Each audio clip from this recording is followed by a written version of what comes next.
Hello, everyone, and welcome to the Pursuant Go Beyond podcast. I'm your host, Leah Davenport, and I've got a question for you. Is voicemail dead, or is it actually a secret, powerful engagement tool? When it comes to the communication channels that nonprofit marketers and fundraisers use to engage their constituents, chances are you instantly think of direct mail, digital events, and radio or television telethons. But what our guest today has some insights around is voicemail or voice broadcasting, and that might change the way that you think about your fundraising communications.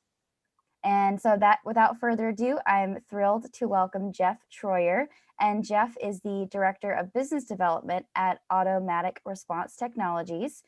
And we also have with us Debbi Stanley, a CFRE and one of our resident fundraising technology experts. So Jeff, Debbi, welcome.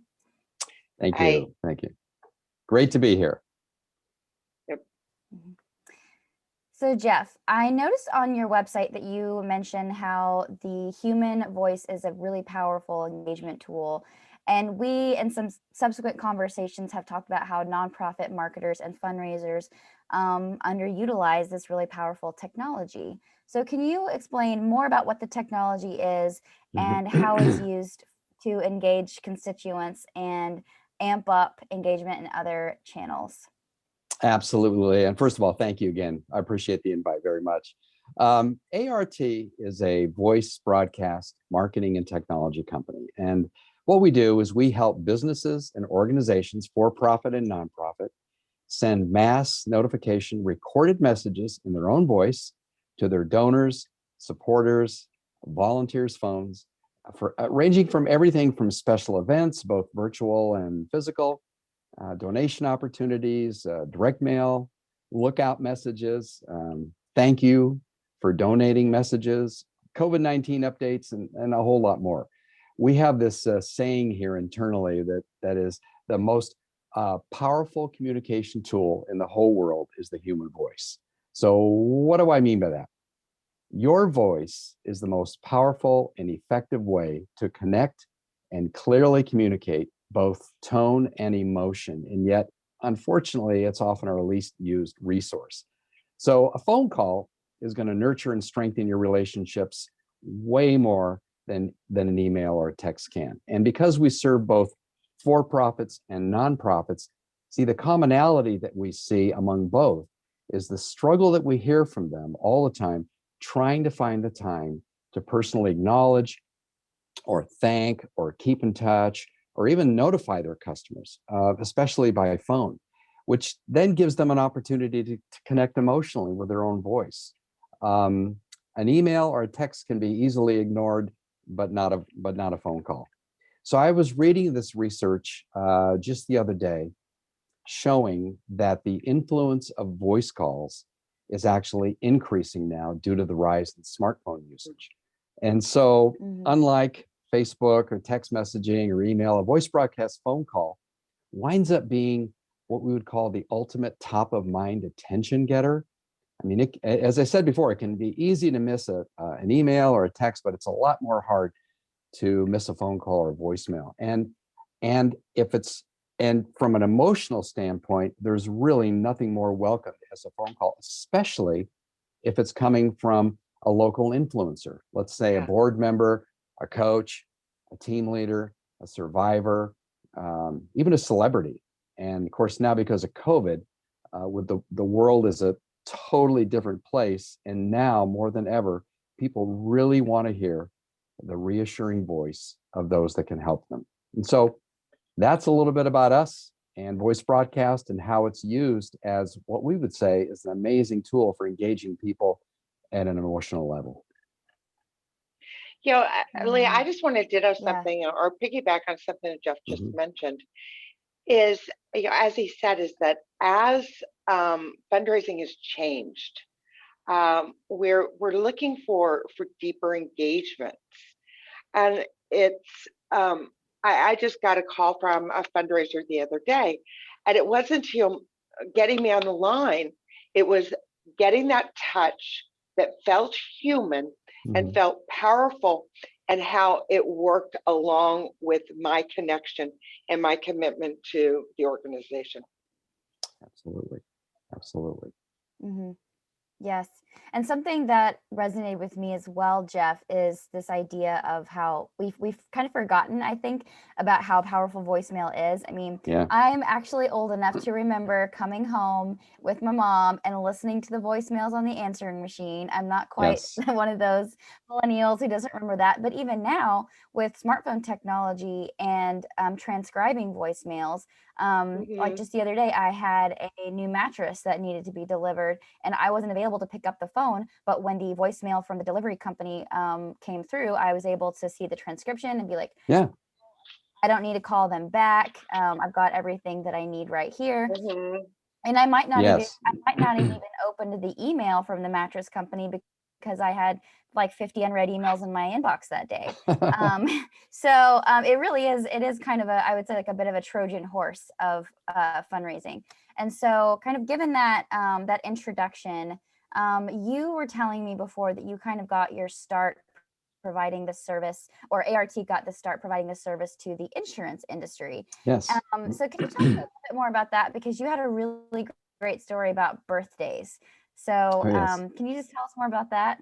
Yes, of course. We actually started off many years ago in the insurance world, helping insurance agents who were struggling, trying to personally stay in touch with their clients or their book of business, as they call it, and keep them from defecting to the competition.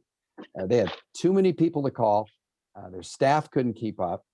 And I remember talking to friends of mine that whenever the subject of insurance would come up, they would say things like, I never hear from my agent, and I don't even know who my agent is. And so there was this emotional connection that was lost simply because the agent didn't have the time to acknowledge or thank or keep up to date with their customer base. And so a few years ago, one of our agents had left her agency and went to work for the Leukemia and Lymphoma Society.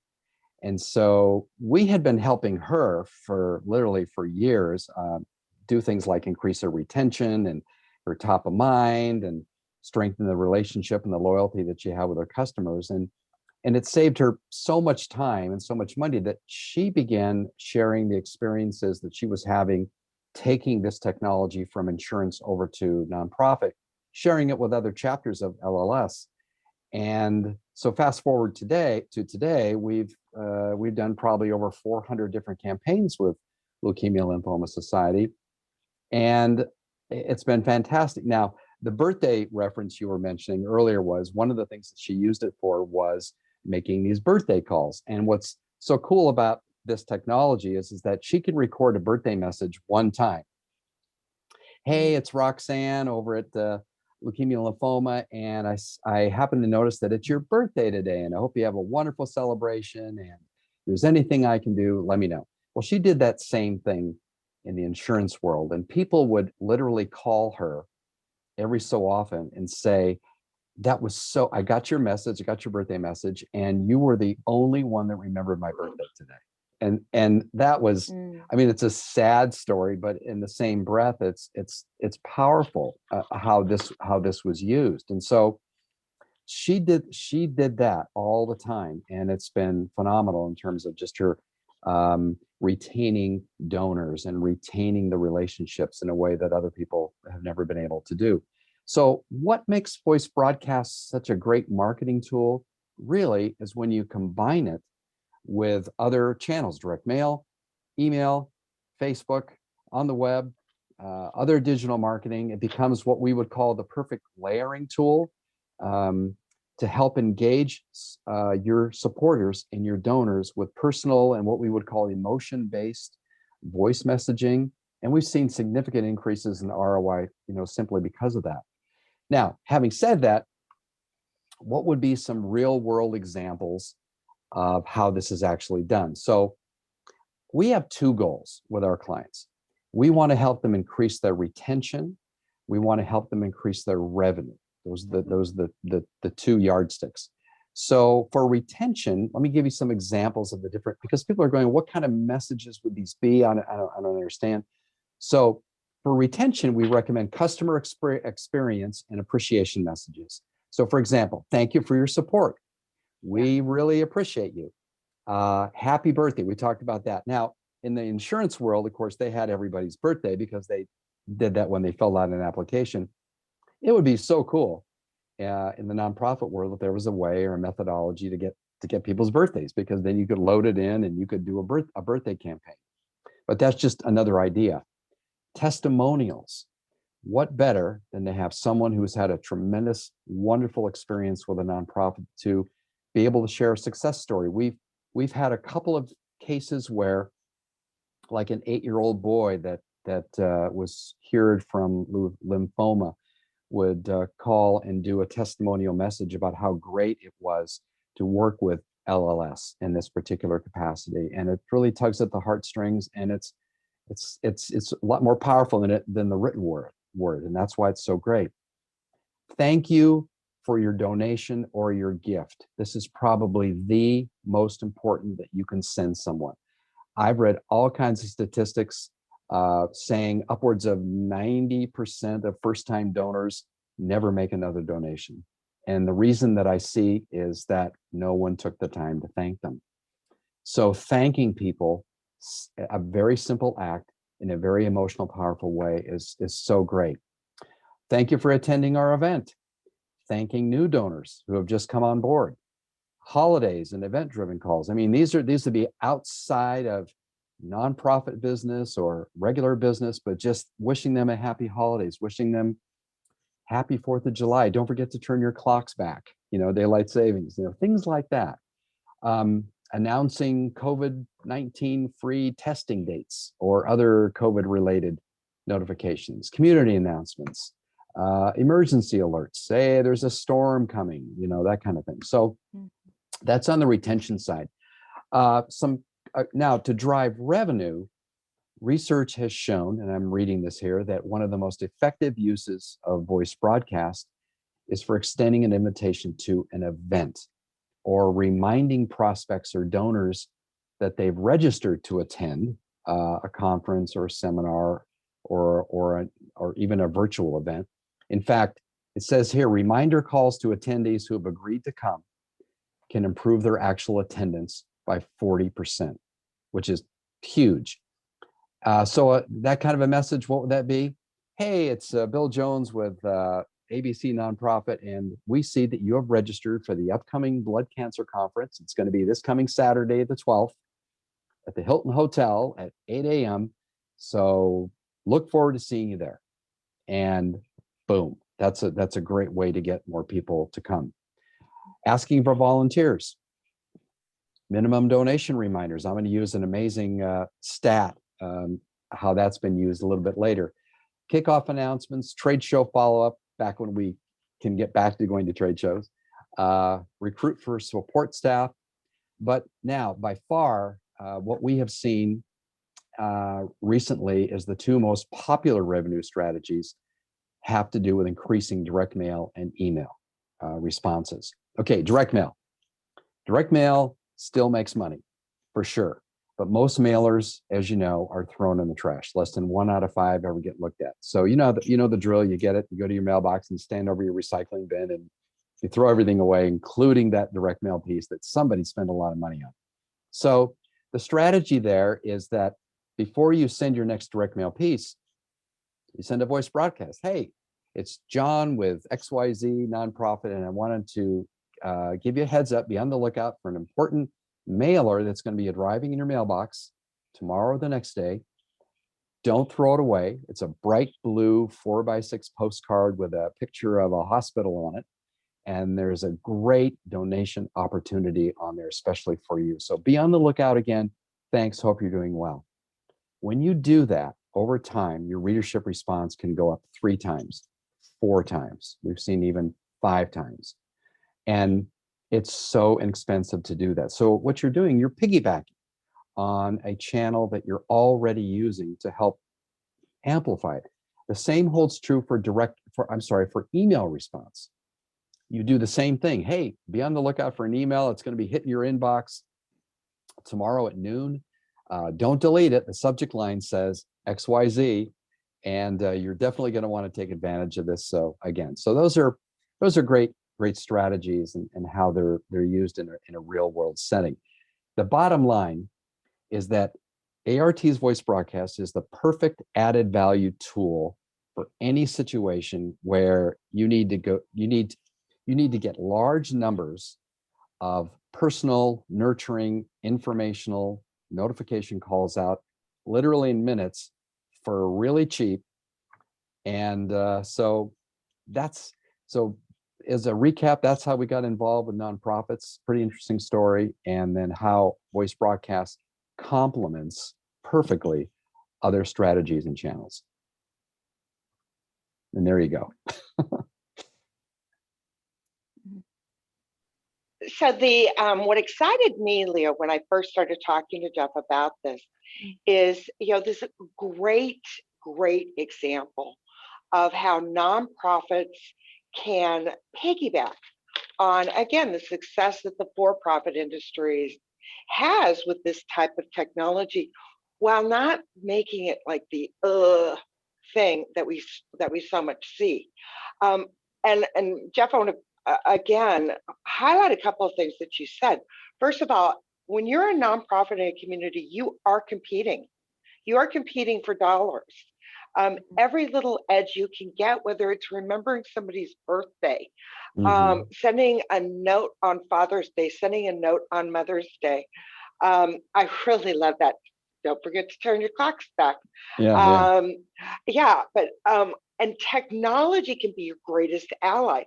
And leveraging Jeff's technology along with the Giving DNA platform by Pursuant can help you uncover who those mothers are, who those fathers are, who are the parents with kids at home that are going, I got to get these kids to school on time on Monday.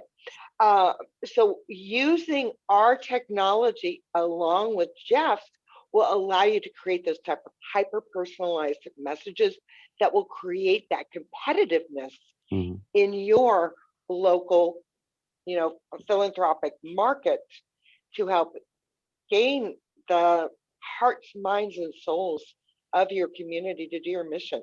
That's why I'm so excited about the combination of these two technologies, really matching channel preference with the type of intelligence that we can deliver to really create that wonderful donor experience and donor journey. Something else that I wanted to touch on that I'm so glad that you brought up, Debbie, is this idea of channel preferences and also efficiencies. And so something that technology can do really well is it can tell you which channels donors or customers are likely to engage in, where they transact. And so something the Giving DNA platform does is it will allow you to create specific segments of people who are likely to be most responsible by mail, most responsive by email, and even most responsive by phone.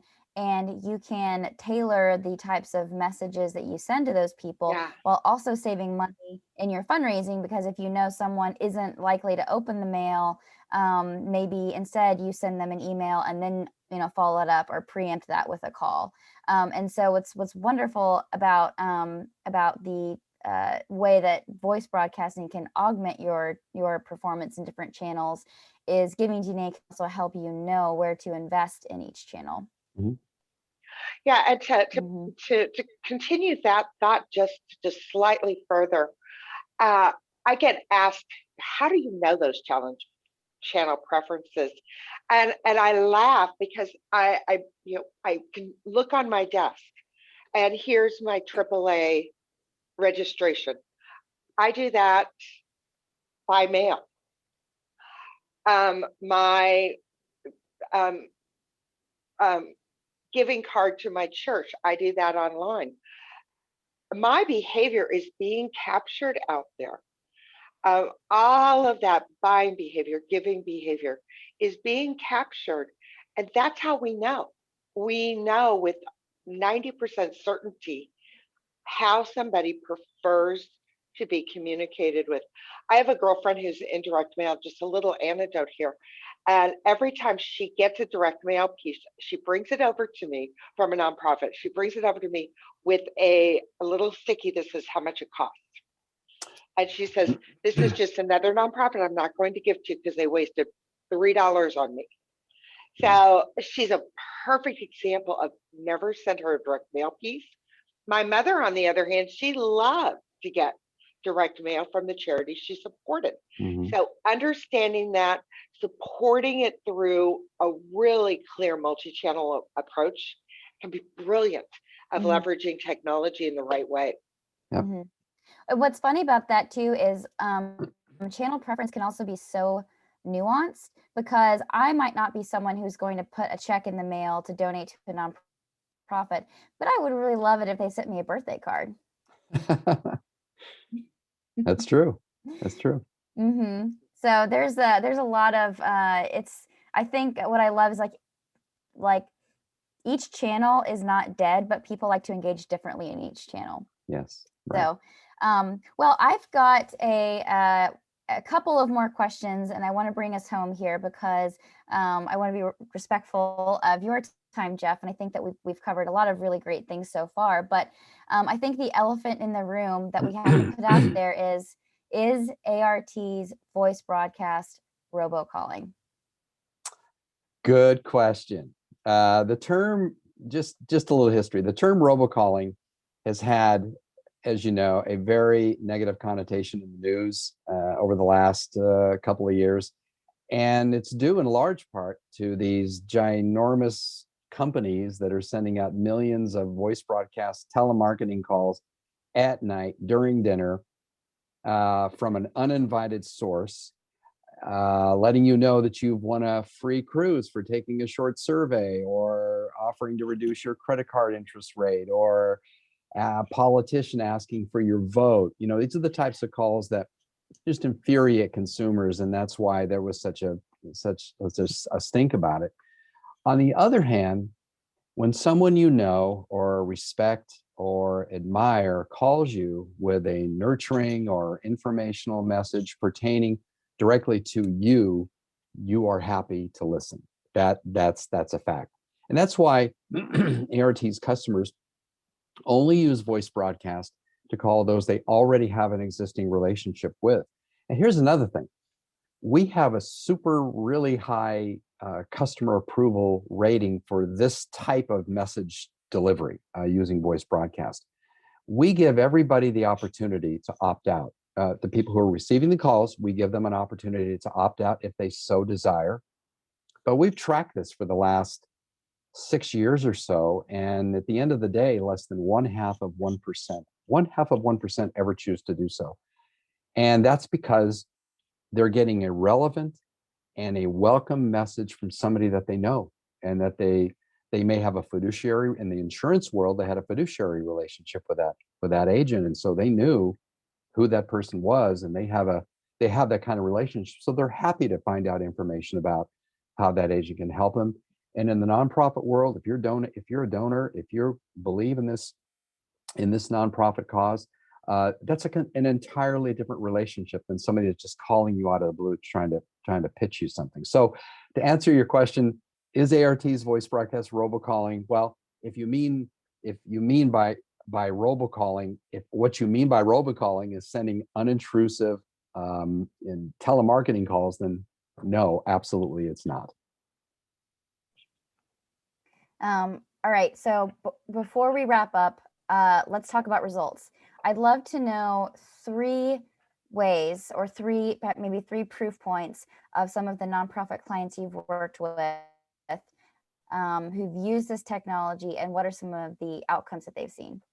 Sure. Okay. Well, we've recently conducted a number of different case studies, and I'll use 3 nonprofits here. I'll just use them in just nonprofit 1, 2, and 3.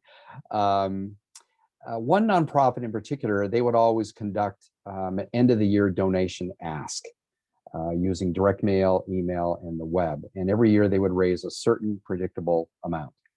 So they added voice broadcast actually for the first time as an additional layer, by sending out a message thanking their donors for their previous support and then asking if they could count on them again before the year ends.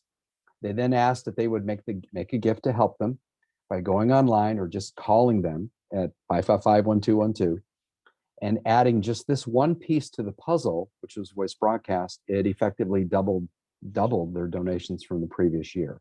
So that caused them to take notice big time.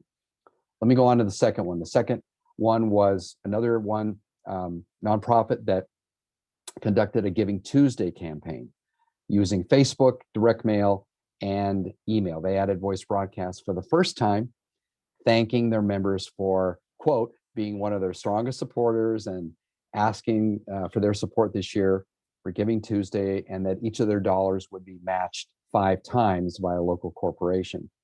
They were told to visit the website and to make their contributions. This was all done through voice broadcast. They saw an 88% increase in the number of gifts received from the previous year, and that's how they kind of measured things. The third nonprofit also conducted a Giving Tuesday campaign, again, using Facebook, direct mail, email. They added voice broadcast for the first time, just like these others, thanking their members for being one of their strongest supporters, letting them know about the special matching gift opportunity again. And this is going to be available. You got to get it. You got to call us by midnight or go to the website to make that gift online. And they saw a 56% lift in donations from the previous year. So, I mean, these are 3 big examples. I'll just briefly hit on leukemia and lymphoma because one of their big desires, leukemia and lymphoma overall, was to improve ROI. That's how they really, really measure things. And so they wanted to try, so they had, now this was done right before COVID hit. So they were doing events that were live attended, but now LLS is using voice broadcast in the same manner to impact virtual events. But they wanted to increase event attendance, re-engage lapsed registrants, remind registrants who haven't met their minimum donation. So there were a couple scenarios to increase event attendance where they spent, one example, $24 on voice broadcast calls. They had to call 260 people like immediately. They sold 30 tickets for $1,100, which was a 45 times ROI. Another one, they had to call a whole bunch of people for a different event. They spent $70 on the voice broadcast calls. They got 56 additional participants registering, and they raised $3,000. That's another 45x ROI. The one for re-engaging lapsed registrants, they said that was always a hard one for them. There was a big bike tour coming up, and they needed to get all these calls. So they called a bunch of people. They got 17 past registrants to re-up, which tripled the amount that they got from web, Facebook, and email. The calls cost $350, and they raised $8,500. So they're like, yeah, this is really cool. But the biggest one was reminding registrants who hadn't yet met their minimum donation for a big bike tour.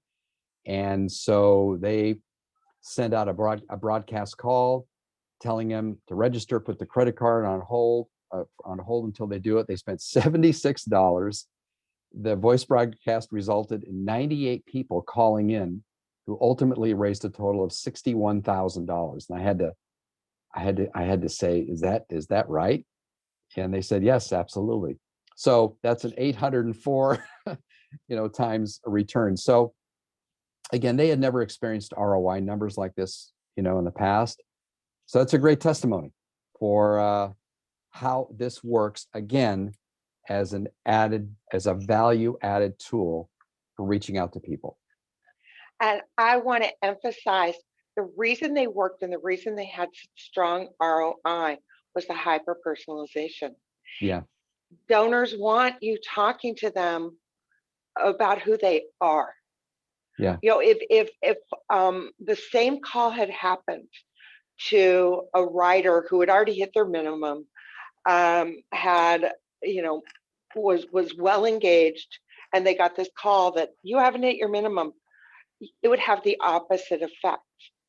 Yes. So leveraging a tool like the Giving DNA platform to be able to segment your list, build that type of messaging, use ART to emphasize the other channels of communication.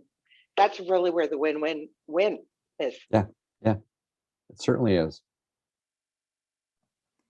All right, so Jeff, if anyone listening today is interested in trying out ART for themselves, what's the best way for them to get a hold of you? Okay, well, they can give me a call.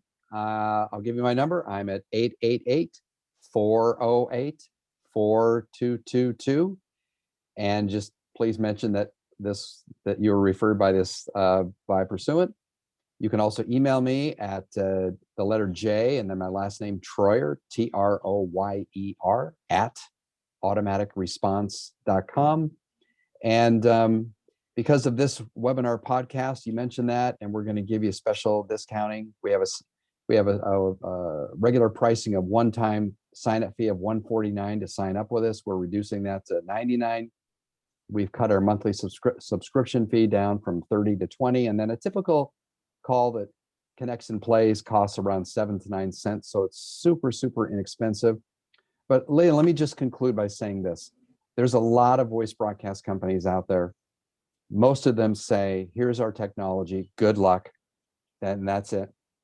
The difference with us is that we assume that you've got enough on your plate without having to worry about learning anything new technically, or spending time you don't have, or money you're never going to see the results from. So we adopted the idea of doing something different and becoming a concierge to our customers, making all of this easy, turnkey. We do everything for you. We help you with scripts and scheduling your calls and creating reports. The last thing we want you to do is spend money with us and never take advantage of what we have to offer. It's like paying for a gym membership and never going to the gym. So we just ask for a commitment from you. Give it a shot. Let us help you. You're going to love working with us.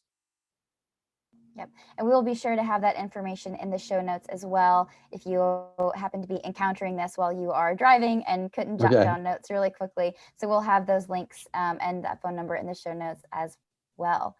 Well, I think that wraps up everything that we wanted to cover today. So Jeff, thank you so much for your time and sharing those really amazing results that some of your nonprofit clients have experienced. I can't think of any nonprofit in any fundraising scenario where this wouldn't be a helpful add-on to what they're already doing. And so just thanks for sharing that with us today. Thank you for the invitation. Really appreciate it.